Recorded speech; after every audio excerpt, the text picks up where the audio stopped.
வணக்கம் நண்பர்களே. இன்று கவிதை ஒன்று காணலாம். தலைப்பு: உலகம் இதனுள் அடக்கம். ஆசையா அபாயமா? அப்பா அயல்நாட்டில் இருந்த அந்த நாட்களில், விடுமுறை நாட்களில் வீட்டார் அனைவரும் லேண்ட்லைனை சுற்றி நின்றிருப்போம் பேச. இப்பொழுது அதெல்லாம் வரலாறாகி போச்சு. வெள்ளத்தின் திட்டினை போல் அவரவர் அறைகளில் அமர்ந்து கைகளில் இதனுடன் கரைகிறது காலம்.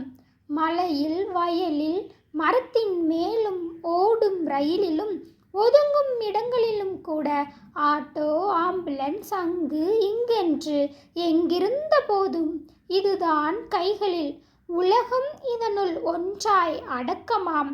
வங்கியில் பணமும் பாக்கெட்டில் இதுவும் இருந்தால் போதும், இனிதாகும் வாழ்க்கை. பள்ளியில் படிக்கும் பாலகர் தமக்கு, எட்டா உயரத்தில் இதனை வைத்த நமக்கு, ஆப்பு வைக்கவென்றே வந்தது கொரோனா. பள்ளி நிர்வாகங்கள் பரப்பியது ஆணை, இருப்பதை கொடுங்கள், இல்லையெனில் இன்றே வாங்கிக் கொடுங்கள். வருங்கால பாடங்கள் இதன் மூலமென்றே இயம்பின பள்ளிகள். பிஞ்சு கரங்களிலும் இவற்றின் ஆதிக்கம் இறங்கிற்று வலுவாய்.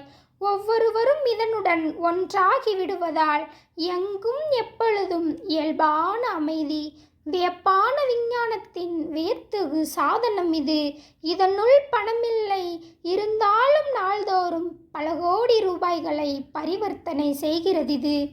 நன்மையைப் போல் தீமைகளும் நாளும் நடந்திடவே காரணமாய் இதுவிருந்தாலும் கடுங்குற்றம் நம்மீதே. இது எதுவென்று ஏற்கனவே அறிந்திருப்பீர். கைபேசி, செல்பேசி, கதை சொல்லும் மொபைல் என்று ஏகமாய் பல பெயர்கள், இதிலும் பல வகைகள். சட்டைக்கு ஒன்று, பேண்ட்டுக்கு மற்றொன்று, 2, 3 வைத்திருக்கும் இளைஞர்கள் பலருண்டு.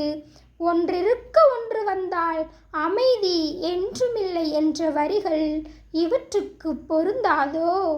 போகுமிடம் காட்டும் இது, புயல் வந்தால் சொல்லும் இது, நாட்டு நடப்பினையே நாளும் உணர்த்தும் இது.